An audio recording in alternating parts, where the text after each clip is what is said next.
So Bismillahirrahmanirrahim. Assalamualaikum to all of you. Welcome to our channel Study Good. So as you know that कि हमने अपने last sub section में start किया था chemistry का एक new chapter that is related with the gases. ठीक है, तो आज हम उसी को कंटिन्यू करते हुए गैसेस में स्पेशली हम डिस्कस करने वाले हैं गैसेस लॉज को. ओके जी, ठीक है, बात समझ में आ गई. अब गैसेस लॉज अगर हम बात करें तो गैसेस लॉज जो है वो सबसे पहले तो आपने अपने माइंड में फिट करके रखना है कि अभी अभी जो हम लॉज डिस्कस करने वाले हैं वो सारे के सारे जो है वो laws obeyed by ideal gases only. वो सारे के सारे लॉज जो भी हैं आपके पास वो सिर्फ और सिर्फ एक आपके जो आइडियल गैसेस हैं वो ही ओबे करती हैं. एक्चुअली आपको पता है जैसा कि आपके साइंटिस्ट वगैरह हैं उन्होंने ना लास्ट सारे स्टडी कर लिए, सारे स्टडीज कर लिए गैसेस को. बट जब उन्होंने वेरिएशन की, क्योंकि हमें पता है कि गैस के मॉलिक्यूल्स जब वो डिफरेंट होते हैं या तो आप उनके मोशन की टेम्परेचर चेंज कर दें या तो आप उनका वॉल्यूम बढ़ा दें तो उनके वो वेरी करते हैं, यानी वो उनकी फिर हालतें, उनके जो स्टेट है वो डिफरेंट हो जाते हैं. बट जब उन्होंने इन सारे लॉज को रियल गैसेस से अप्लाई करके देखा तो मोस्टली उनमें से जो लॉज थे वो डिनाई कर दिए गए, वो उसके ऊपर एप्लीकेबल नहीं थे. ठीक है जी, तो आज हम उन्हीं लॉज को डिस्कस करने वाले हैं. सबसे पहली बात तो आपने यहाँ पर देख ली कि वो जो है वो सिर्फ ओबे करेंगे आइडियल गैसेस को.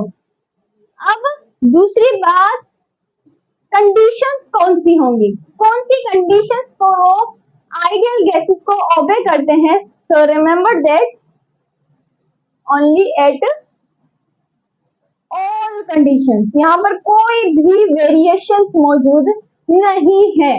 ठीक है, वो हर कंडीशन पर आपके जो है वो लॉज है आइडियल गैसेस स्पेशली हर कंडीशन पर उसको ओबे करती है. चाहे आप उसका टेम्परेचर इंक्रीज करते रहो, डिक्रीज करते रहो, जो भी करो वो जो लॉज स्टेट कर रहा है वही रहेगा. ठीक है, तो ये बात हो गई हमारे एक जनरल थिंग की, या आप बोलो एक overview of the gases laws. अब यहाँ पर आपको पता है कि हम कंपेयर करने वाले हैं बेसिकली चार चीजों को इन सारे लॉज में. सबसे पहले तो आपका pressure, then volume, then temperature and the last thing you have the amount of gas. I hope कि आपको इन सिंबल्स की लैंग्वेज अच्छे से आती होगी. ठीक है, तो अमाउंट ऑफ द गैस, इन चारों चीजों को हम आपस में कंपेयर करने वाले हैं. अगर कोई एक लॉ आप उठा लो, उसमें अगर दो चीजों का जिक्र किया गया हो तो आपने समझ जाना है कि बाकी सारी चीजें जो होंगी वो ऑफ कोर्सली कांस्टेंट रहेंगी. फॉर सपोज अगर एक लॉ में प्रेशर और वॉल्यूम को डिस्कस किया गया तो ये जो दोनों चीजें हैं वो कांस्टेंट रहेंगी. ठीक है जी, तो आई होप यहाँ तक समझ आ गया हो. अब स्टार्ट करते हैं अपने सबसे पहले लॉ से, that is our Boyle's law. Boyle's law, सबसे पहले हमारे पास बॉयल्स लॉ आते हैं. आपको पता है कि जो बॉयल्स लॉ है वो रॉबर्ट बॉयल ने दिया था, ये आपने 9th में पढ़ा हुआ है. अब इसकी स्टेटमेंट की बात करें तो उन्होंने स्टेट किया था कि जो वॉल्यूम है उस गैस का is inversely proportional to the pressure. जैसा कि हमने अपने लास्ट सबसेक्शन में भी देखा था कि जो वॉल्यूम था आपके पास वो इनवर्सली प्रोपोर्शनल था प्रेशर के. तो बॉयल्स लॉ भी हमें यही बताता है. अब यहाँ पर हम इसको मैथमेटिकली लिख रहे हैं, टाइम इतना वो नहीं है. ठीक है, मैंने इसकी हर स्टेटमेंट लिखते हैं is inversely proportional to the pressure.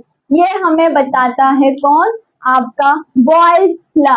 अब जब आपको पता है कि जब भी आपके पास प्रोपोर्शनलिटी का साइन आ जाए तो आप उसको हटाने के बाद एक कांस्टेंट अप्लाई करते हो. तो यहाँ पर गैसेस लॉ के अंदर हमारे पास एक कांस्टेंट मौजूद है और वो जो कांस्टेंट है वो है K. So V is equal to के अगर, और ये जो P है ये ऊपर चला जाएगा तो PV is equal to the K। अगर हम इसको ब्रैकेट में लिखना चाहें तो V is equal to K upon P, फिर ये जो P है वो ऊपर चला जाएगा और ये हमारे पास बन गई ये पहली चीज और पहली क्वेश्चन हमारे पास, ये दूसरी इक्वेशन समझ में आ गई गर्ल? ओके जी।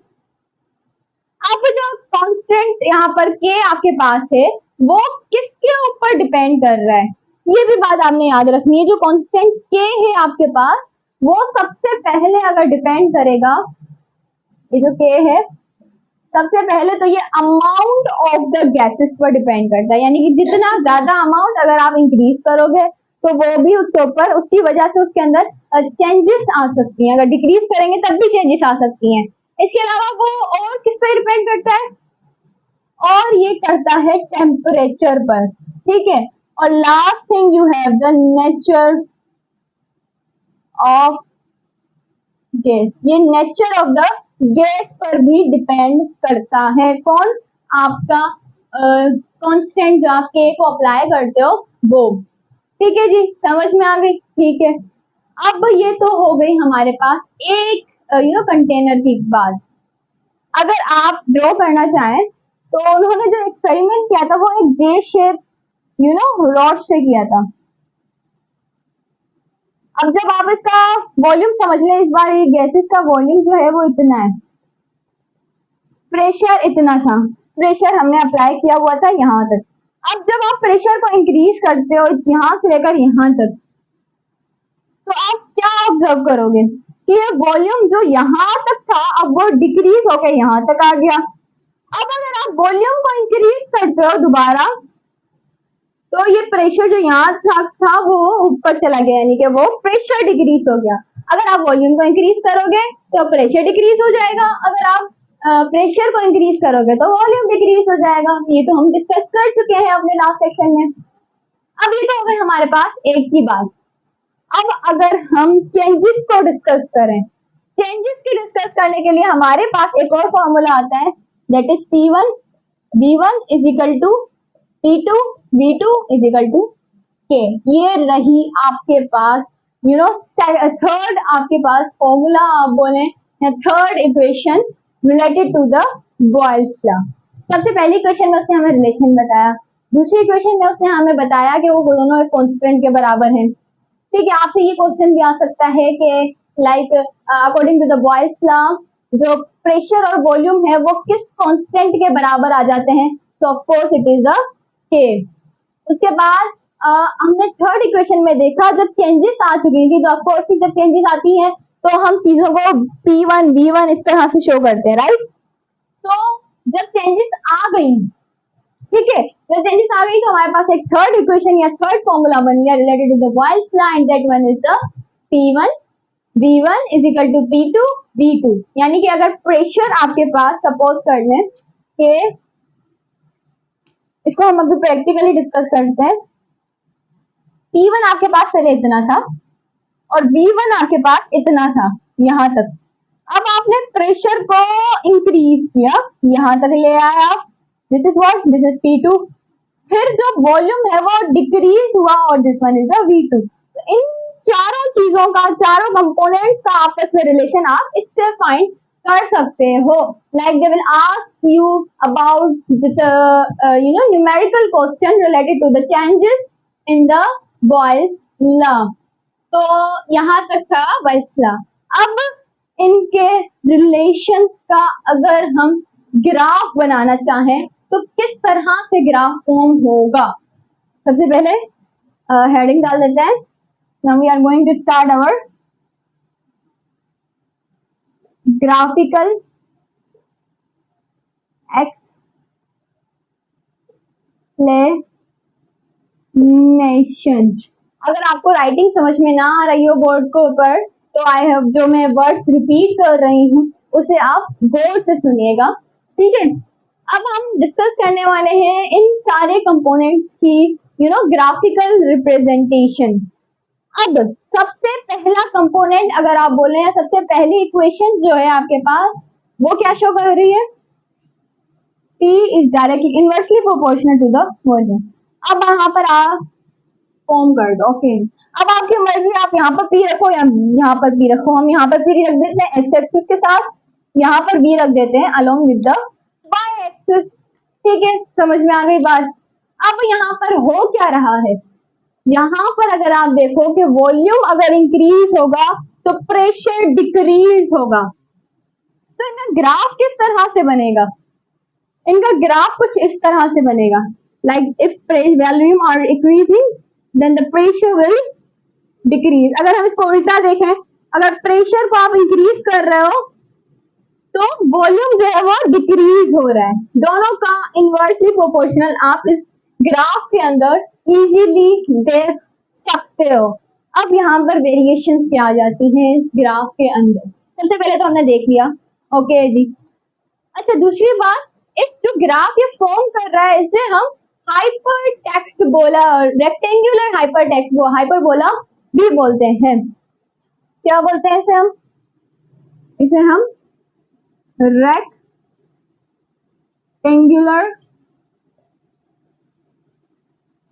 हाइपरबोला भी बोलते हैं। अगर आप मैथमेटिकल रिप्रेजेंटेशन से अगर कुछ वाकिफ हो तो मैथमेटिकल ग्राफ जो हमारे पास जो बनते हैं उनके पर्टिकुलर नाम भी मौजूद होते हैं। ठीक है, सारे हम ट्रिग्नोमेट्री में पढ़ चुके हैं। तो उनके अंदर वो रिप्रेजेंट करता है क्या, रेक्टेंगुलर हाइपरबोला को। कौन, ये जो ग्राफ हमारे पास अभी फॉर्म हुआ है, सपोज कर लेते हैं। अब आपके पास कंडीशंस आ जाती हैं। लेट्स सपोज कि यहाँ पर आपने टेम्परेचर जो है, आपको पता है अगर वॉल्यूम और प्रेशर का जिक्र आ रहा था तो ऑफकोर्स बाकी जो चीजें जो हमारे पास रह गई थी, टेम्परेचर वो भी कांस्टेंट है और जो आपके पास an amount of the gas है वो भी आपके पास अभी कांस्टेंट है। समझ में आ गई बात, ठीक है। अब समझ लेते हैं हम कि यहाँ पर जो टेम्परेचर था वो कांस्टेंट कितना था, 25 डिग्री सेल्सियस। डन है जी, ओके। क्या होगा अगर आप इसका टेम्परेचर इंक्रीज कर दो, थोड़ी देर के लिए अपने माइंड को सोचने पर मजबूर करें कि क्या होगा अगर हम उस पर्टिकुलर कंटेनर का अगर हम थोड़ा सा वॉल्यूम इंक्रीज कर दें, थोड़ा सा, ओके। तो उसके अंदर क्या चेंजेस आएंगे, क्या वॉल्यूम इंक्रीज होगा या वॉल्यूम डिक्रीज होगा या प्रेशर इंक्रीज होगा या प्रेशर डिक्रीज होगा। एक्चुअली हमने डिस्कस किया था कि प्रेशर जो है वो डायरेक्टली प्रोपोर्शनल है टेम्परेचर के, but according to the Boyle's law अभी हम पढ़ रहे हैं। ठीक है, अभी तक हम बॉयल्स लॉ पढ़ रहे हैं। तो बॉयल्स लॉ ने हमें सिर्फ दो चीजों के अंदर रिलेशन बताया है। तो अगर आप टेम्परेचर इंक्रीज करोगे तो वॉल्यूम और प्रेशर पर कोई खासा डिफरेंस अटैक नहीं करेगा। अगर यहाँ पर कुछ चेंजेस आएंगी तो इस ग्राफ के अंदर आएंगे, ये थोड़ा सा बढ़ जाएगा। क्यों, क्योंकि यहाँ पर आपने टेम्परेचर को इंक्रीज किया है। ठीक है जी, ग्राफ आपका ऊपर की तरफ चला जाएगा। क्यों, वो शो कर रहा है कि यहाँ पर अब टेम्परेचर जो पहले था अब वो इंक्रीज हो चुका है। यहाँ आप अगर उस इंक्रीज टेम्परेचर को कांस्टेंट रख के फिर आप ये एक्सपेरिमेंट करो, फिर आपका जो ग्राफ वो इस तरह से बनेगा। मेरे लफ्जों में उलझिएगा मत, ठीक है। अब हमने देखा कि टेम्परेचर कांस्टेंट है, कांस्टेंट टेम्परेचर यानी सेम टेम्परेचर, और सेम टेम्परेचर को हम क्या बोलते हैं, सेम यानी आइसो और टेम्परेचर यानी therm. So it is also called the situation of the isotherm. ये आप फिजिक्स में भी पढ़ोगे, आइसोथर्म। ये सिचुएशन जो है आपके पास वो क्या है, आइसोथर्म सिचुएशन है। ठीक है, तो सबसे पहली बात हमने क्या डिस्कस की कि प्रेशर और वॉल्यूम का जो रिलेशन है वो इनवर्सली प्रोपोर्शनल है। समझ में आ गई बात। उनका ग्राफ किस तरह से बनेगा, वो बनेगा रेक्टेंगुलर हाइपरबोला। डन है। अगर वो आपसे क्वेश्चन करें कि जो प्रेशर और वॉल्यूम का जो ग्राफ है वो किस तरह से बन रहा है, इट इज रेक्टेंगुलर हाइपरबोला। ठीक है, अब वहां पर जो टेम्परेचर जो सेम रहेगा उस टेम्परेचर को हम क्या बोलेंगे, आइसोथर्म। आइसो यानी सेम, थर्म यानी टेम्परेचर, यानी सेम टेम्परेचर के अंदर आप इस ग्राफिकल रिप्रेजेंटेशन को चेक कर रहे हो। ओके, तो अब हमारे पास जो दूसरा रिलेशन मौजूद है वो है प्रेशर इज। अब अगर आप इस पूरे इनवर्स वॉल्यूम को एक ही वैल्यू कंसीडर करो तो इनका जो रिलेशन आप देख सकते हो, now it is directly proportional. I hope कि आपको थोड़ी सी बातें कंफ्यूजिंग होंगी। क्यों? क्योंकि अब पहले हमने प्रेशर और सिंगल वॉल्यूम को देखा था, अब हम इस पूरी वैल्यू को देख रहे हैं, तो इन दोनों का रिलेशन जो है वो आपके पास डायरेक्टली प्रोपोर्शनल है। और आपको पता है कि जो डायरेक्टली प्रोपोर्शनल का हमारे पास जो कांस्टेंट वो बनता है, वो जो साइन बनता है, वो स्ट्रेट लाइन होती है। अब वो स्ट्रेट लाइन इस तरह हो सकती है, इस तरह हो सकती है, इस तरह हो सकती है, आप उसको किसी भी एंगल में डायरेक्ट कर दो। ठीक है, तो अभी यहाँ पर हम इसको ड्रॉ करते हैं। ये हमारे पास ये रहा। अब ये क्योंकि ये डायरेक्टली प्रोपोर्शनल है, अब आप किसी भी साइड रख सकते हो। लेट सपोज मैं इसको यहाँ ही रख देते हो, inverse, volume inverse and pressure. अब इनका जो डायरेक्शन होगा वो आपके पास क्या होगा, एक एक स्ट्रेट लाइन। तो ये शो क्या कर रहा है आपके पास कि जो है वो प्रेशर है, अगर वो इंक्रीज होगा तो उसके साथ साथ प्रेशर भी इंक्रीज होगा। तो फिजिक्स में हम ऐसे रिलेशंस को कांस्टेंट भी बोलते हैं। ठीक है, और केमिस्ट्री के अंदर आपको ये रिलेशन जो है वो शो कर रहा है कि अगर प्रेशर इंक्रीज होगा, मार्क माय वर्ड, अगर ये जो प्रेशर है ये इंक्रीज होगा तो वॉल्यूम इनवर्स जो है वो भी इंक्रीज होगा, क्योंकि हमें ग्राफिकल एक्सप्लेनेशन देनी है। अब हमें अपने आप को हर सिचुएशन के लिए मेंटेन रखना है कि वो आपसे कुछ भी क्वेश्चन, कोई भी टेढ़ा क्वेश्चन आपसे वो कर सकते हैं। ठीक है, so prepare yourself for that situation. अब हमारे पास जो तीसरा रिलेशन हमने अभी अभी डिस्कस किया, ये क्या था आपका थर्ड, ये रही आपकी third equation, PV is equal to K। अब इसका आप थोड़ा सा ग्राफ बनाने की कोशिश करो। इस बार हम PV, अगर हम यहाँ पर सिर्फ K लिख दें, क्यों? क्योंकि यहाँ पे PV is equal to K है आपके पास, या अगर आप ब्रैकेट में इसको PV भी कर दो तो भी कोई इशू नहीं है। ठीक है, और इसका आप रिलेशन फाइंड करना चाह रहे हो प्रेशर के साथ। अब यहाँ पर आपको ये रिलेशन क्या शो करना चाह रहा है, ये रिलेशन आपको दिखा रहा है कि जो K है वो तो आपके पास कांस्टेंट रहेगा, अगर वो वैल्यू इंक्रीज होगी तो या तो फिर वो ही वैल्यू इंक्रीज होगी, प्रेशर में कोई पर्टिकुलर आपको डिफरेंस नजर नहीं आएगा। यानी इनका जो कांस्टेंट का जो स्ट्रक्चर बनेगा वो कुछ इस तरह से बनेगा। अगर आप इसको स्ट्रेट लाइन भी यहीं से कंसीडर कर लो, ठीक, ये रहा आपके पास रिलेशन। अब सपोज कर लेते हैं अगेन वही सिचुएशन, यहाँ पर आपके पास अगर आप यहाँ पर टेम्परेचर को इंक्रीज करोगे तो ये जो है ये थोड़ा सा इंक्रीज इन द टेम्परेचर के बाद ये जो है वो ग्राफ थोड़ा सा ऊपर की तरफ बनेगा। यानी अगर आपने सपोज करें कि पहले आपने एक आइसोलेटेड सिस्टम दिया, सॉरी आपने कोई एक कंटेनर दिया और उसके अंदर आपने टेम्परेचर रखा 25 डिग्री सेल्सियस, देन आपने दूसरा सिस्टम लिया है कि आपने दूसरा कंटेनर लिया, उसके अंदर आपने टेम्परेचर रखा 50 सेंटीग्रेड। समझ आ गई बात? ठीक है, अगर आप 25 पर रखकर देखोगे तो फिर आपके पास कुछ इस तरह से एक लाइन फॉर्म होगी। अगर आप टेम्परेचर को दूसरे जो आपके पास कंटेनर है जहाँ पे इंक्रीज टेम्परेचर है, तो आपके पास जो लाइन बनेगी वो थोड़ा सा ऊपर बनेगी। यही सिस्टम अगर इसमें अंदर देखें, यहाँ पर टेम्परेचर अभी छोटा है, यहाँ पर अगर आप टेम्परेचर को इंक्रीज करोगे तो फिर ये जो लाइन है ये इससे थोड़ा सा ऊपर बनेगी। अगर हम इसकी वैल्यूज कंस्टेंट कर दें लाइक दैट, कोई भी वैल्यूज आप इसको पुट कर दो तो ये थोड़ा सा इससे ऊपर बनेगा। अगर आप टेम्परेचर को इंक्रीज रख के फिर कांस्टेंट करोगे तो ये आपके पास ऊपर बनेगा। आई होप कि मेरी बातें थोड़ी बहुत आपके अंदर जा रही होंगी। ठीक है, अब यहाँ तक थे हमारे ग्राफिकल रिप्रेजेंटेशंस किसके, बॉयल्स लॉ के। ठीक है, समझ में आ गई बात? ओके जी, कंटिन्यू करें कहानी को। अब हमारे पास जो दूसरा लॉ आता है वो आपके पास आता है about the Charles law.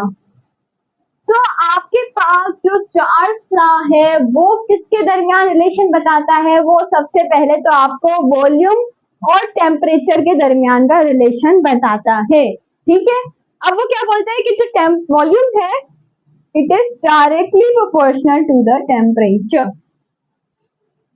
Volume अगर आप गैस का जो है वो इंक्रीज करोगे तो टेम्परेचर भी उसका इंक्रीज होगा। यहाँ अगर हम उसको इन्वर्सली बोलना चाहें कि अगर if you increase the temperature then the volume also be increased. ठीक है, यहाँ तक बात समझ में आ गई? डन है। अब यहाँ पर कांस्टेंट क्या क्या चीजें होंगी हमारे पास? सबसे पहले तो आपका प्रेशर कांस्टेंट होगा, कांस्टेंट। दूसरी बात, आपके अमाउंट ऑफ गैसेस भी कांस्टेंट होंगे। ठीक है, ये हो गई बात आपके कांस्टेंट वैल्यूज की। ये चांसलर बताता है कि अगर आप प्रेशर को कांस्टेंट रखोगे, यानी कि उस जो जार है आपके पास उसके अंदर जो प्रेशर आपने एक फिट कर दिया वो, ठीक है, वो कर दिया। अब उसके अंदर अगर आप टेम्परेचर उसका इंक्रीज कर दो सडनली तो वॉल्यूम आपका इंक्रीज हो जाएगा। पर प्रेशर कांस्टेंट है और अमाउंट ऑफ द गैस भी आप मतलब उसमें कोई और एक्सटर्नल अमाउंट आप उसमें ऐड ना करें तो वो आपके पास इंक्रीज हो जाएगा। ये तो था आपके पास रिलेशनशिप। अब आपको पता है कि डायरेक्टली प्रोपोर्शनल का साइन जब हटता है तो क्या लगता है हमारे पास? कांस्टेंट। और वो कांस्टेंट हमारे पास गैसेस कांस्टेंट एक ही है, वो दैट इज के। तो ये क्या हो जाएगा? V इज इक्वल टू के टी और के को हमें सिंगल करना है तो V अपॉन टी। ये आ गई आपके पास दूसरी इक्वेशन। ये आपके पास पहली, आपके पास दूसरी इक्वेशन। डन है जी। अब हम डिस्कस क्या करते हैं? चेंजेस को। For suppose this is your container, यहाँ पर आपने जो है वो प्रेशर को कांस्टेंट रखा, वॉल्यूम ऑफ द गैस वो भी कांस्टेंट ही है। अब आप वॉल्यूम चेक करोगे, इसका अभी तक ये इतना है, दिस इज V1। अगर आप इनको टेम्परेचर देखो, पहले ये था T1, इसका टेम्परेचर आपने इंक्रीज किया तो ये हो गया T2। अब देखेंगे, कुछ महसूस करोगे जो इसका वॉल्यूम है वो खुद ब खुद इंक्रीज होने की कोशिश करेगा, तो फिर वो जो इंक्रीज वॉल्यूम है आपके पास वो होगा V2। तो इस रिलेशन को आप किस तरह लिखोगे? V1 upon T1 is equal to V2 upon T2 and this all equation is equal to the K constant. ये रहा आपके पास चार्ल्स लॉ की थर्ड फॉर्मूला बोले आप या थर्ड इक्वेशंस। आया समझ आ गई आपको? ठीक है जी। दूसरी बात, क्या यहाँ पर जो टेम्परेचर है उससे हम किस में कैलकुलेट करेंगे? So remember that the temperature present in this system is the absolute temperature. Temperature is the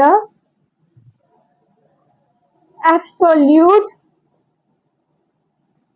अगर मैं आपसे क्वेश्चन करूं कि which of the following is the absolute temperature, वहां पर हम लिख देते हैं 47 केल्विन, 30 डिग्री सेंटीग्रेड, 47 फ़ारेनहाइट और आप लास्ट में लगा दो उसको नन ऑफ दिस।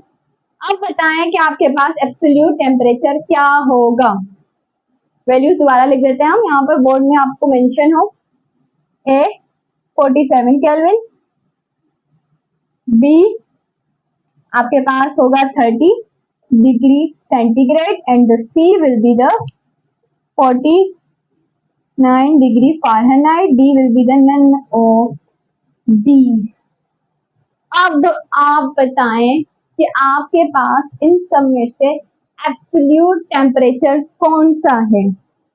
थोड़ा सा अपने माइंड को प्रेशराइज करें कि वो सोचने पर थोड़ा बहुत मुश्किल हो। वेल, इसका आंसर आपने कमेंट्स में ही देना है। तो अब अपनी डिस्कशन को कंटिन्यू करते हैं कि एब्सोल्यूट टेम्परेचर बेसिकली होता क्या है?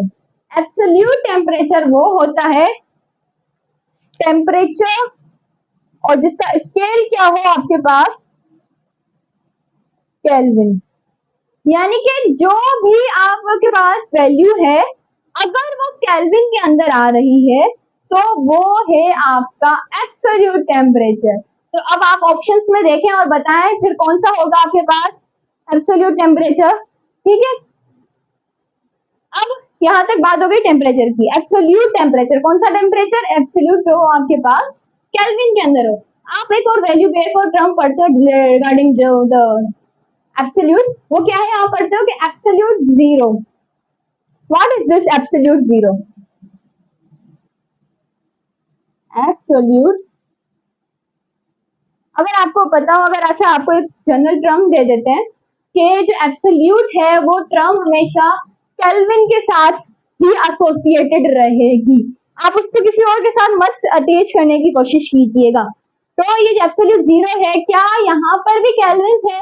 ऑफ कोर्सली यहाँ पर केल्विन होगा, लेकिन यहाँ पर जो टेम्परेचर होगा वो होगा 0 केल्विन, और यही आपका एब्सोल्यूट जीरो है। और 0 केल्विन अगर हम बात करें डिग्री सेंटीग्रेड में, तो वो आपके पास है -273.16 डिग्री सेंटीग्रेड। आपके पास 0 केल्विन इतने सेंटीग्रेड के बराबर होता है। अगर हम सेंटीग्रेड को फ़ारेनहाइट में देखना चाहें तो it is equal to the 419 degree Fahrenheit. तो ये वैल्यूज जो हैं 59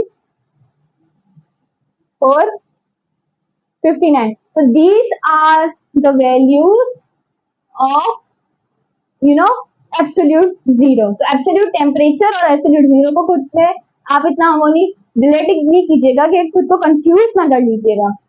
अब अगर हम डिस्कस करें अगेन, अब हमारे जो कंटेनर था वहां पर आपने टेम्परेचर किसमें लिया है? एब्सोल्यूट टेम्परेचर लिया है, यानी कि आपने टेम्परेचर लेना हमेशा केल्विन के अंदर ही है। ठीक है, अब इस स्केल्स को हम थोड़ी देर के बाद डिस्कस करेंगे। तो ये सारे आपने ले लिए टेम्परेचर, डन है, समझ में आ गई बात।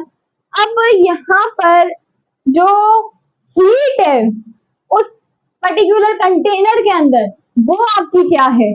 अब अगर आप हीट देते हो इन मॉलिक्यूल्स को, तो जब ये मूवमेंट इंक्रीज होती है, वो हीट जो है आपके पास दरअसल वो आपकी काइनेटिक एनर्जी है। जो हीट है, जिस हीट की वजह से मॉलिक्यूल्स ने इंक्रीज होना शुरू किया, और आपको पता है जब भी कोई चीज हरकत में होती है तो of course just because of its kinetic energy. तो यहाँ पर जो हीट है आपकी वो क्या है? आपकी total kinetic energy is called heat. अगर आप उस टोटल काइनेटिक एनर्जी को डिवाइड करोगे with the number of molecule, then you will have the average kinetic energy. क्या बोला मैंने? If you divide total, remember that total kinetic energy with किसके साथ? नंबर ऑफ मॉलिक्यूल्स जितने भी इस कंटेनर के अंदर मौजूद हैं उनके साथ अगर आप डिवाइड कर दो, इज एवरेज काइनेटिक एनर्जी। आप एवरेज काइनेटिक एनर्जी को कैलकुलेट करने का फॉर्मूला आपको मिल चुका है कि जितनी भी काइनेटिक एनर्जी है आपके पास, उसको डिवाइड कर दो नंबर ऑफ मॉलिक्यूल्स के साथ, तो आपके पास जो काइनेटिक एनर्जी आ जाएगी एवरेज। अब हमने इसको यहाँ क्यों डिस्कस किया? क्यों? क्योंकि आपके पास पीएमडीसी ये भी पूछ सकता है कि इनके अंदर मॉलिक्यूल्स के अंदर जो हीट है उसकी वजह से जो ये मूवमेंट क्रिएट हो रही है, एक्चुअली इसका रीजन क्या है? Of course it is kinetic energy. अगर वो बोले कि सपोज करें इनके अंदर जो काइनेटिक एनर्जी है वो इतनी है, और वो आपको यहाँ पर कोई भी गैस उठाकर दे सकता है कि सपोज करें कि आपके पास यहाँ पर 1 mole of the carbon dioxide gas मौजूद है इस कंटेनर के अंदर। Now calculate its average kinetic energy. तो सबसे पहले तो आपके काइनेटिक एनर्जी रखनी है, और उस 1 mole of the carbon dioxide के आपने number of molecules find out करना है। डन है जी, हो गए। अब उसको सिंपली आपने डिवाइड कर देना है, then you will have the average kinetic energy. ठीक है जी, समझ में आ गई बात? देन कंटिन्यू करें अपनी डिस्कशन। यस, अब दूसरी बात, जब ये मॉलिक्यूल्स अगर स्टॉप हो जाए तब हमारे पास जो जीरो बनता है, वो जो वैल्यू बनती है वो एब्सोल्यूट जीरो है, जो हमने अभी अभी डिस्कस किया। क्या? ये जो देख सकते हो आप, हमने क्या बोला कि 0 केल्विन जो है, हम इसके अंदर क्या ले रहे हैं? केल्विन ले रहे हैं ना इसके। तो अगर हम ये केल्विन जो है वो 0 कर दें, या इस टेम्परेचर को आप 0 कर दो, तो आपके पास मॉलिक्यूल, आपको पता है जब टेम्परेचर ही नहीं होगा तो वॉल्यूम जो मॉलिक्यूल्स हैं 0 केल्विन पर वो स्टॉप हो जाएंगे। ये कौन बोलता है आपके पास? एब्सोल्यूट जीरो क्या बोलता है कि if you 0 Kelvin, you have the 0 Kelvin, then molecules will stop, or we can see that it will cease. ये cease हो जाएंगे, बिल्कुल stop हो जाएंगे, बिल्कुल रुक जाएंगे। क्या ऐसा वाकई होता है? थोड़ी देर के लिए अपने आप के माइंड को आप थोड़ा सा दौड़ाएं कि क्या ऐसा वाकई होता है अपनी रियल लाइफ में? क्या कोई चीज मूव करते करते सडनली रुक सकती है? स्पेशली गैस मॉलिक्यूल्स जो तो कभी रुकते ही नहीं है। इसीलिए हम बोलते हैं कि सारे के सारे लॉस रियल गैसेस पर एप्लीकेबल ही नहीं है। क्यों? क्योंकि आइंस्टाइन ने हमें बताया हुआ है कि अगर आप मॉलिक्यूल्स की जो मोशन है उसको आप स्लो कर सकते हो, स्लोएस्ट कर सकते हो, बट आप उनको सीज नहीं कर सकते। ठीक है, अगर आप क्यों? क्योंकि यहाँ पर कॉन्सेप्ट वही आपके पास आ जाता है, conversation of mass, law of conversation of mass, यानी कि mass is neither be created and nor be destroyed. अगर मास ही क्रिएट या डिस्ट्रॉयड नहीं होगा तो कोई चीज कैसे रुकेगी? यानी कि वो कंटिन्यूअसली मूव करती रहती है, चाहे वो गैस के मॉलिक्यूल्स हो, लिक्विड के मॉलिक्यूल्स हो। ठीक है, वो लिक्विड के मॉलिक्यूल्स भी लिटिल लिटिल मूव करते रहते हैं। और जो सॉलिड आपको पता हो, अगर याद हो, तो सॉलिड के अंदर भी मॉलिक्यूल्स एक वाइब्रेटरी मोशन परफॉर्म करते रहते हैं, लेकिन हर मॉलिक्यूल मूव करता रहता है। इसीलिए आप कभी किसी को जीरो नहीं कर सकते। इसीलिए हम इन सारी वैल्यूज, इन सारे लॉस को हम एक इमेजिनरी, एक आइडियल गैसेस के लिए लॉस बोलते हैं। ठीक है जी, आई होप यहाँ तक समझ आ गया होगा आपको। अब आपके पास एक और क्वांटिटेटिव डेफिनेशन मौजूद है।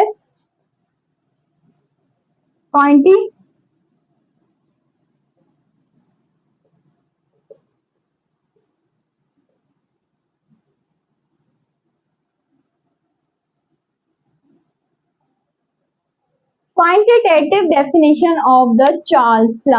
अब क्वांटिटेटिव डेफिनेशन आपको क्या बताती है? वहां पर जो एब्सोल्यूट वॉल्यूम होगा आपके पास, जो टेम्परेचर वॉल्यूम होगा, is equal to the V01 plus T/273। ये रही आपके पास quantitative definition of the Charles law. अब पीएमडीटी हमसे क्या बोलता है कि जो भी रिलेशन है आपने उनको निचोड़ देना है, आपने उनको बिल्कुल स्ट्रॉ लेकर उनको सबको चूस लेना है। अब आप इनको किस तरह से समझने की कोशिश करोगे? How will you understand this equation? ये इक्वेशन हमें बताना क्या चाहिए? सबसे पहली बात ये जो हमें बता रही है कि अगर आप टेम्परेचर को इंक्रीज करोगे, चाहे वो 0 से 1 करें या 1 से किसी के टेम्परेचर में करें, यानी कि आप 1 डिग्री अगर किसी का भी आप टेम्परेचर इंक्रीज कर रहे हो, ठीक है, तो जो वॉल्यूम है ना वो इंक्रीज होगा। और वो कितने गुना इंक्रीज होगा?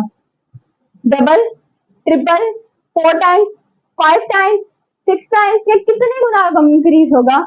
तो अगर आप टेम्परेचर जो है 1 डिग्री सेल्सियस, कितना? 1 डिग्री सेल्सियस इंक्रीज कर रहे हो, so the volume will increase 273 times, यानी गुना, जिसे आप इंग्लिश उर्दू में गुना बोलते हो। लाइक आप बोलते हो कि अगर आपके पास टेम्परेचर जो है वो 1 डिग्री बढ़ गया उस कंटेनर के अंदर, उन वॉल्यूम, जो मास वॉल्यूम है वो गैसेस का, वो कितने गुना इंक्रीज होगा? 1 गुना, 2 गुना, यानी 4 टाइम्स वो इंक्रीज होगा, 5 टाइम्स, 6 टाइम्स, या आप बोल सकते हो 100 टाइम्स, 200 टाइम्स, या 273 टाइम्स। ऑफ कोर्स ही जो आपके पास वॉल्यूम है, after increasing 1 degree Celsius of the temperature, the volume will increase about 273 times.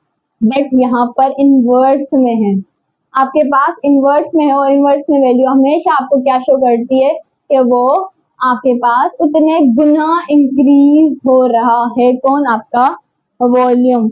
I hope कि आपको ये बात थोड़ी सी, आई नो टिपिकल है, बट ये काफी इजी है अंडरस्टैंडिंग के लिए। यहाँ तक हो गई आपकी क्वांटिटेटिव डेफिनेशन बोल सकते हो, या सारी डेफिनेशन जो है regarding to the Charles law. अब हमारे पास अगेन क्या आ जाती हैं, इनकी graphical explanations.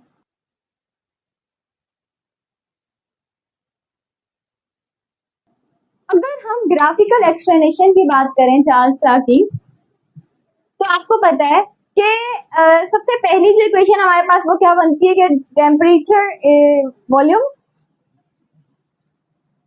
Is directly proportional to the temperature. अब इसका ग्राफ किस तरह से बनेगा, this is the temperature along with the X axis and this is the volume along with the Y axis. Okay, अब यहाँ पर क्या होगा कि जो टेम्परेचर है आपके पास, वो आपके पास अगर डिक्रीज हो रहा होगा तो वॉल्यूम भी उसके साथ साथ डिक्रीज हो रहा होगा। अब ये एक पॉइंट पर पहुंच जाएगा, ठीक है, ये एक पॉइंट जो है आपके पास वो हो जाएगा आपका 0।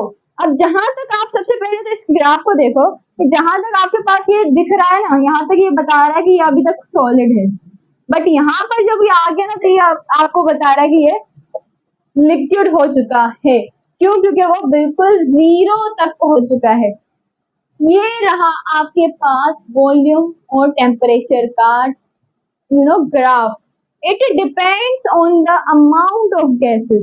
ये जो ग्राफ है किस पर डिपेंड कर रहा है, डिपेंड ऑन, अब जितना आप अमाउंट ऑफ गैस रख रहे हो, ये जो पूरा लॉ है आपके पास, ये जो एक्सप्लेनेशन है या ये रिलेशन जो है आपके पास किसके ऊपर डिपेंड करेगा, upon the amount of gas. अगर आप गैस का अमाउंट फॉर सपोज आप रख रहे हो 1 dm क्यूब, तो आपने उसका जो वॉल्यूम देखेंगे कि ना वो 1 dm क्यूब है, बट अगर आप उसका टेम्परेचर इंक्रीज करोगे तो वो थोड़ा सा बढ़ेगा। अगर ज्यादा अमाउंट होगा तो उसका टेम्परेचर और ज्यादा बढ़ेगा। तो इसी वजह से हमने इसको डायरेक्टली प्रोपोर्शनल कहा और यहाँ पर इसकी डिपेंडेंस का भी जिक्र कर लिया और ग्राफ का भी डिपेंड कर लिया। अब इसके बाद हमारे पास एक और ग्राफ है आपके पास, विच इज योर केवी, और जो टेम्परेचर है आपका किसका, वॉल्यूम का, जो आपने अभी तक इंसर्ट किया हुआ है। ये आपका ग्राफ हो गया, ठीक है। ये अच्छा सॉरी, ये जो टेम्परेचर है हम किस में लेंगे, ये हम ले रहे हैं केल्विन में। अब यहाँ तक ठीक है। अब जब ये केवी जो हमने अभी अभी स्टेटमेंट एक डिस्कस की थी ना, कि जो आपके पास वॉल्यूम है इक्वल टू के और टी, अगर आप इसको उल्टा लिख दो तो टी इज इक्वल टू केवी। तो इस वाली का अभी हम ग्राफ डिस्कस करने वाले हैं। तो अगर आप इनका रिलेशन फाइंड करना चाहो तो ये मैक्सिमली कुछ इस तरह से यूं आता है 0 की तरफ। ये क्या है, ये कौन सी कहानी है, बस आपने और कुछ भी याद नहीं रखना। यहाँ पर आप देख सकते हो वाई एक्सिस के अलोंग जो आपके पास मॉलिक्यूल्स हैं आपके पास जो मौजूद है वो बिल्कुल 0 की तरफ जा रहा है, यानी कि टेम्परेचर डिक्रीज होता है तो आपका वॉल्यूम भी केवी दोनों डिक्रीज हो रहे हैं, ठीक है। और के चूंकि हमेशा ही कांस्टेंट है, वो वी भी यहाँ पर अब उसके साथ साथ मूव कर रहा है और दोनों जो है वो एक पर्टिकुलर कांस्टेंट फॉर्म कर रहे हैं, ठीक है। आप यहाँ पर इजीली देख सकते हो। तो यहाँ तक था हमारा पूरे graphical explanation related to the Charles law. Now let's discuss about some comparison between the scales. हमारे पास जो केल्विन स्केल हम स्पेशली ग्राफ में यूज कर रहे हैं वो क्या है, सेंटीग्रेड, जो हमारे पास डिग्री सेंटीग्रेड मौजूद है, डिग्री फ़ारेनहाइट मौजूद है, उनका कंपैरिजन अभी डिस्कस करते हैं हम। अब जैसा कि आपको पता है कि स्केल्स ऑफ थर्मोमीटर जब हम डिस्कस करते हैं तो हमारे पास थर्मोमीटर के बेसिकली 3 स्केल्स आते हैं। First one as you know degree centigrade, second one degree Fahrenheit and last we have the Kelvin, जिसे हम एब्सोल्यूट टेम्परेचर भी बोलते हैं। अब आपको पता है फिजिक्स हो या केमिस्ट्री हो, जब भी आपके पास मल्टीपल क्वांटिटीज आ जाती हैं तो पीएमडीसी आपको बोलता है कि इनमें रिलेशंस फाइंड करें। इनका रिलेशन एक दूसरे का साथ साथ क्या है? अगर हम सबसे पहले लिखें कि अगर आपको डिग्री फ़ारेनहाइट में कोई वैल्यू गिवन हो और आपको डिग्री सेंटीग्रेड में ट्रांसफर करनी हो तो आप कैसे करोगे? अगर आपके पास कोई वैल्यू डिग्री सेंटीग्रेड में दी गई हो और आपको डिग्री फ़ारेनहाइट में दी जाए तो आप किस तरह उसको कन्वर्ट करोगे? अगर आपको कोई वैल्यू केल्विन में दी जाए और उसको कन्वर्ट करना हो आपको डिग्री सेल्सियस और डिग्री सेंटीग्रेड में तो आप किस तरह करोगे? यहाँ अगर कोई वैल्यू आपके पास है जो डिग्री सेंटीग्रेड में और आपको केल्विन में ट्रांसफर करनी है टू कैलकुलेट एब्सोल्यूट टेम्परेचर तो आप किस तरह करोगे? Likewise you have the Fahrenheit scale.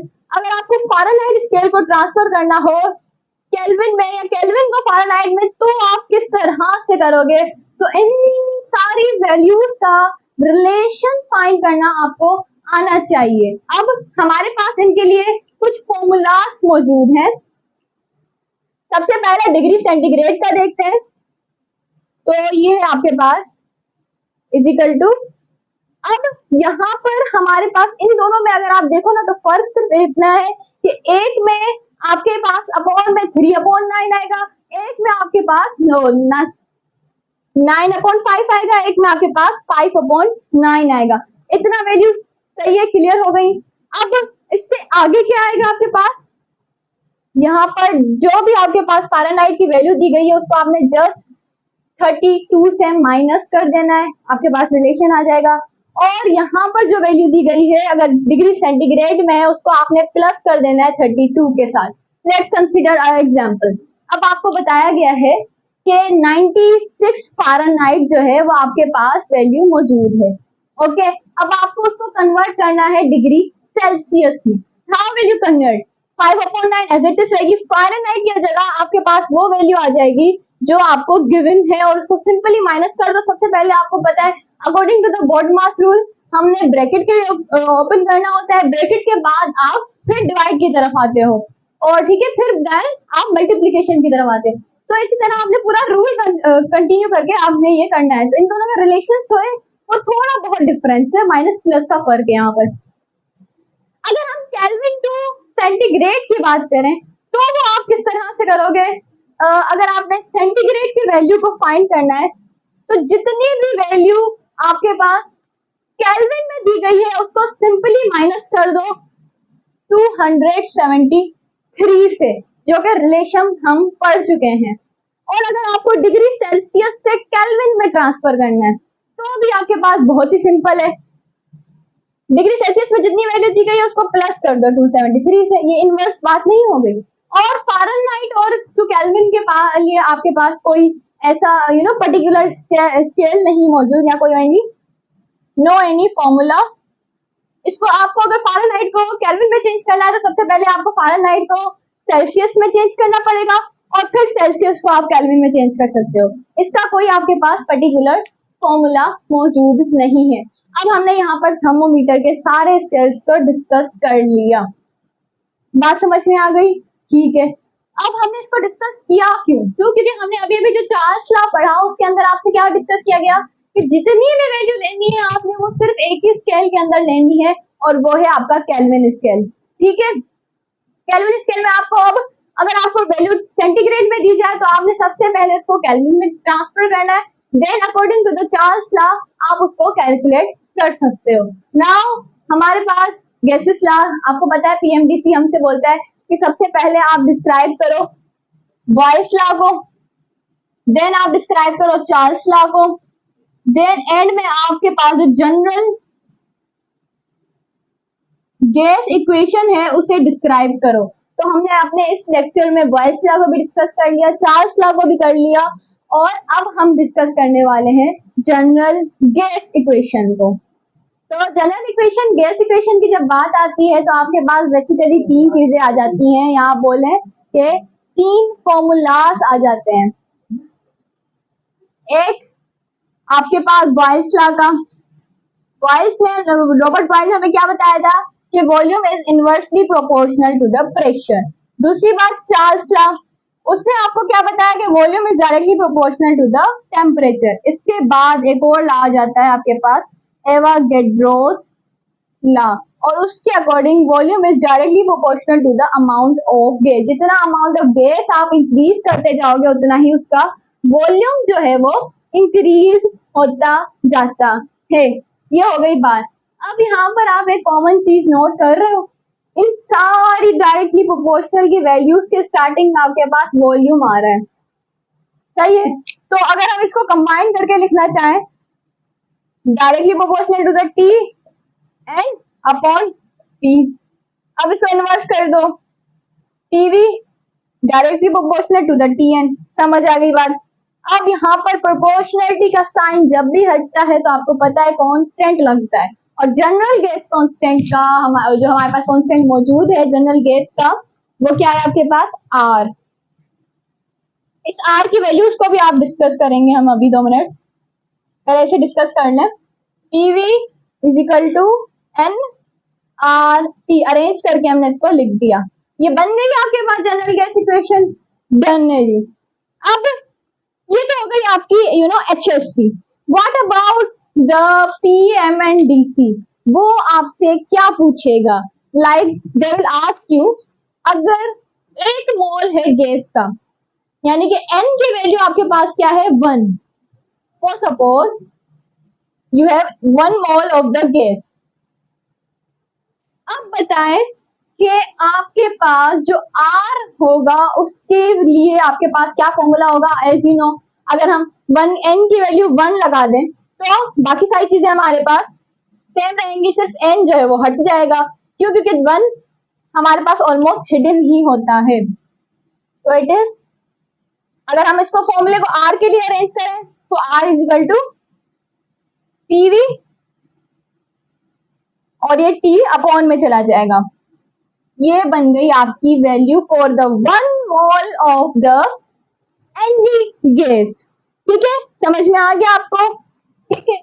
अब अगर आपसे बोला जाए कि रेशियो यहाँ पर क्या है, पी जो प्रेशर है और टेम्परेचर का, वो आपके पास आप देख सकते हो प्रेशर और टेम्परेचर का रेशियो जो है वो आपके पास R के इक्वल है। डन है जी, समझ में आ गया। अब क्या होगा कि अगर यहाँ पर चेंजेस आ जाएं, इस सिचुएशन में चेंजेस आ जाएं तो क्या होगा, आपको पता है जब भी चेंजेस आती है तो हमारे पास कुछ वैल्यूज इस तरह बन जाती है, P1 V1 T1 is equal to P2 V2 T2 and all this value is equal to the R। और PMDC ने लास्ट ईयर ये क्वेश्चन किया था कि रेशियो प्रेशर टेम्परेचर और वॉल्यूम का किस कांस्टेंट के बराबर होता है। Of coursely it is your R। R के बराबर होता है इन सारी चीजों का रेशियो। ठीक है, अब ये तो हो गया हमारे पास सेकेंड फॉर्म, यहाँ बोले second equation regarding to the general gas equations. अब अगर आपको बोला जाए कि डेंसिटी कैलकुलेट करें, अब आपने क्या कैलकुलेट करना है, डेंसिटी बताएं। दोबारा वही इक्वेशन पहले लिख देते हैं, P is equal to nRT।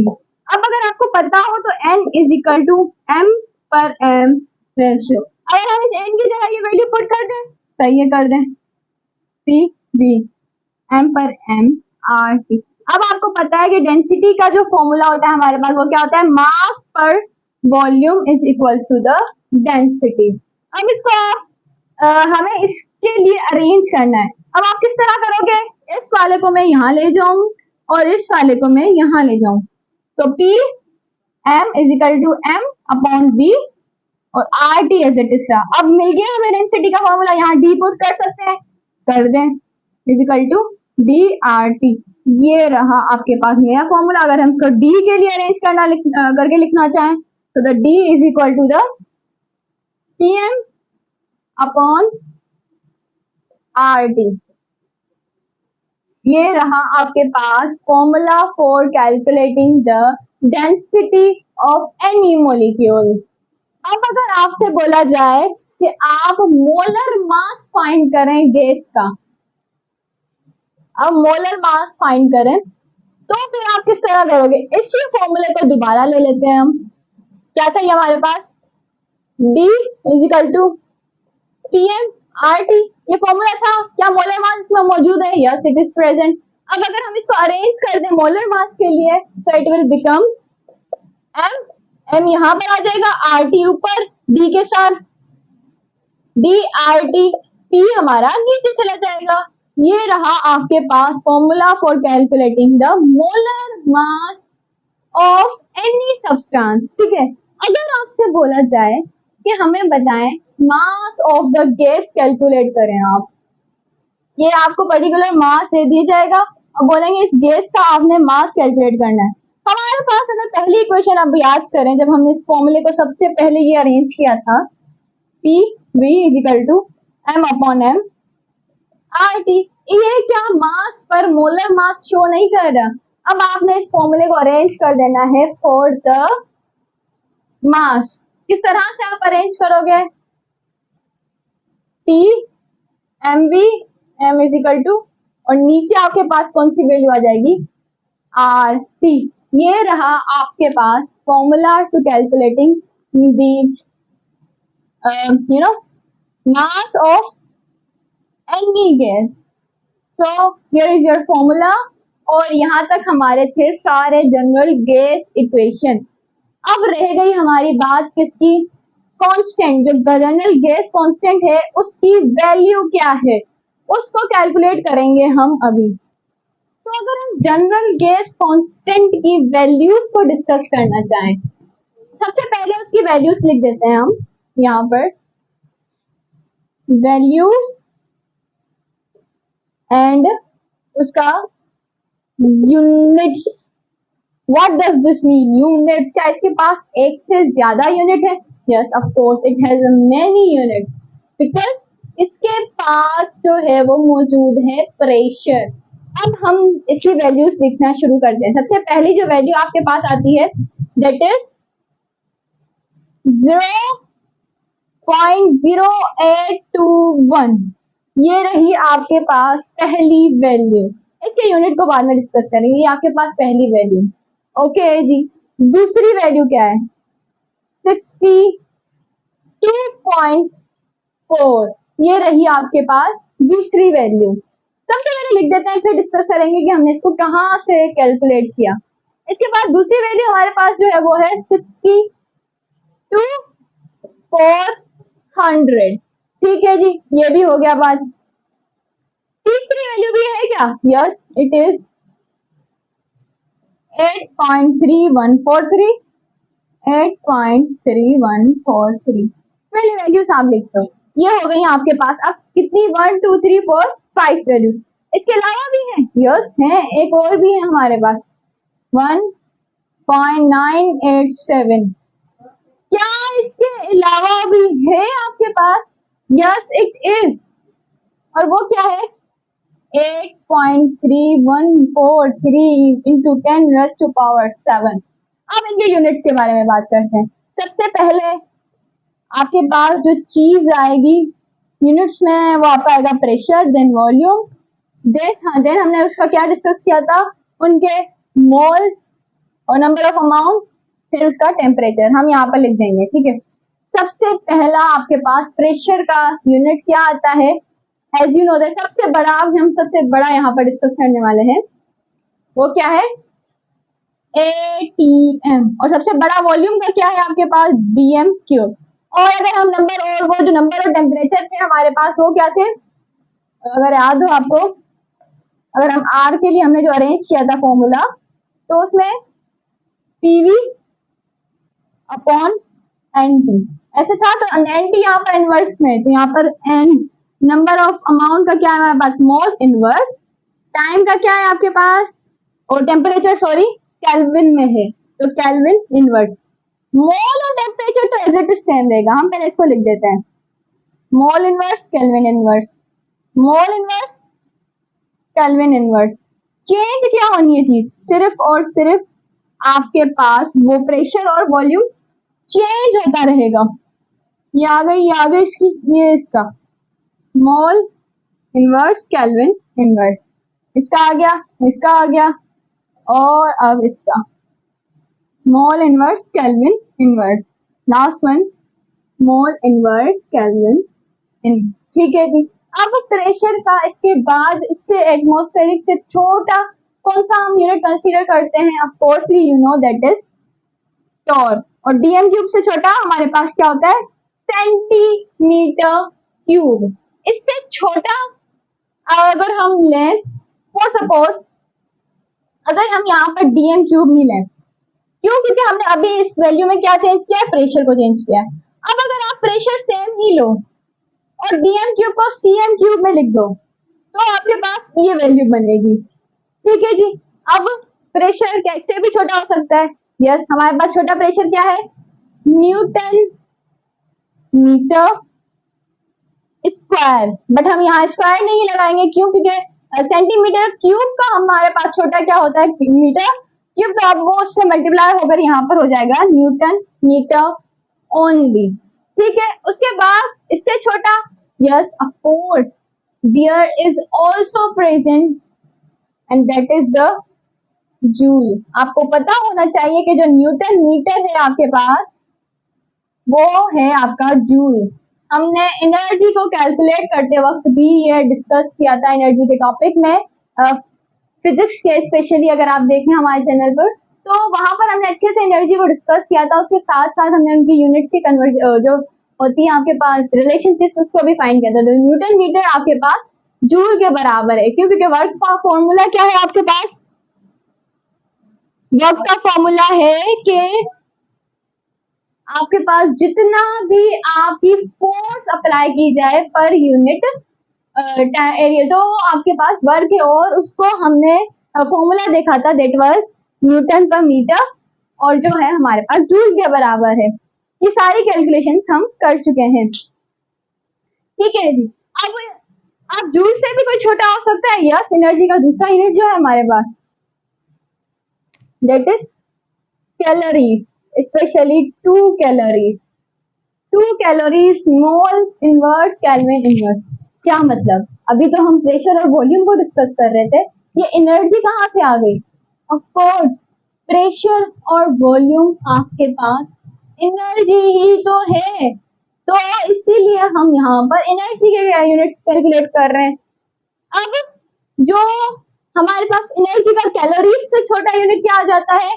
आपके पास आ जाता है ERG, जो कि उसका सीजीएस सिस्टम में आपके पास एनर्जी का यूनिट क्या है? ERG, अर्ग।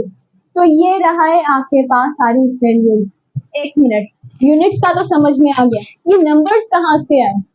आपने कैलकुलेट कर लिए units according to this equation. What about these numbers? ये नंबर्स कहाँ से आए? अगर आपको याद हो कि एवोगैड्रोस के अकॉर्डिंग, एवोगैड्रोस प्रिंसिपल के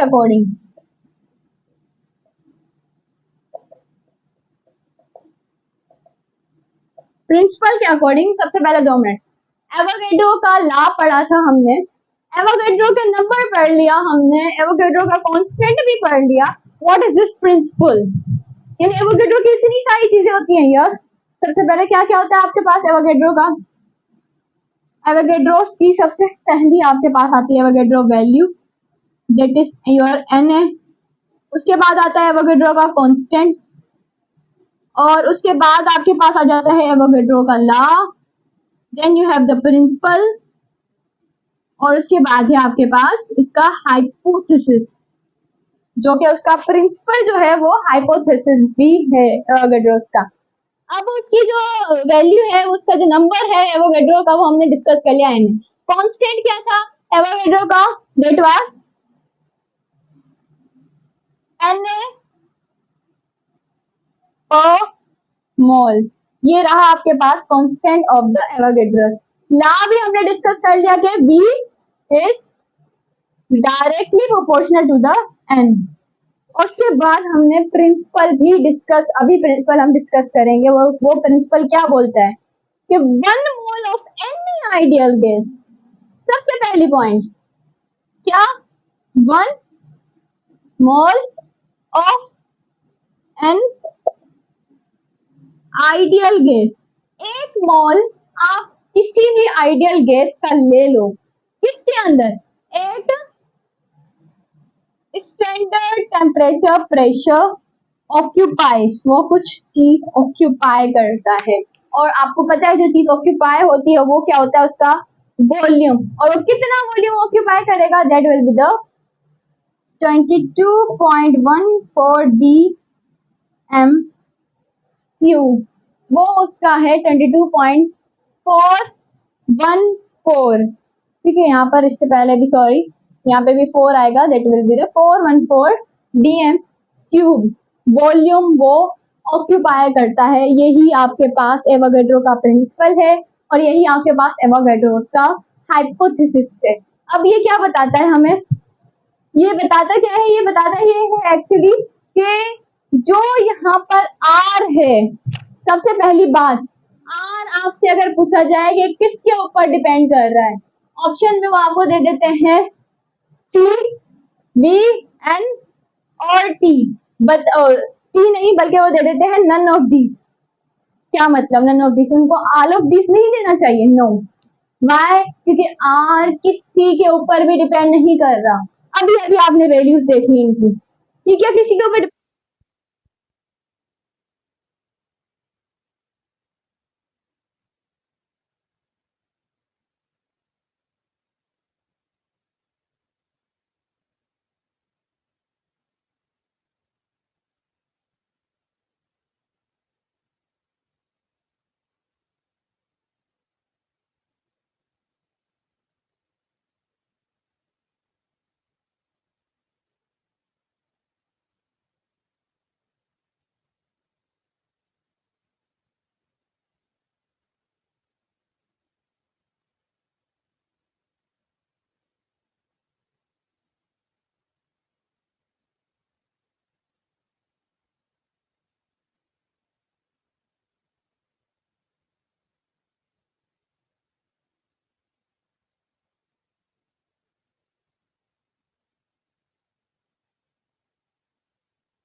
आपके पास वैल्यूज जो है वो इन सारी चीजों की वो मिल जाएंगी आफ्टर, अगर आप कैलकुलेट उठाकर इसको कैलकुलेट करते हो। ठीक है, आई होप कि यहाँ तक मेरा जो बात है, हमारे जो क्लास है वो आपको इजीली सारे के सारे क्लियर हो चुके होंगे।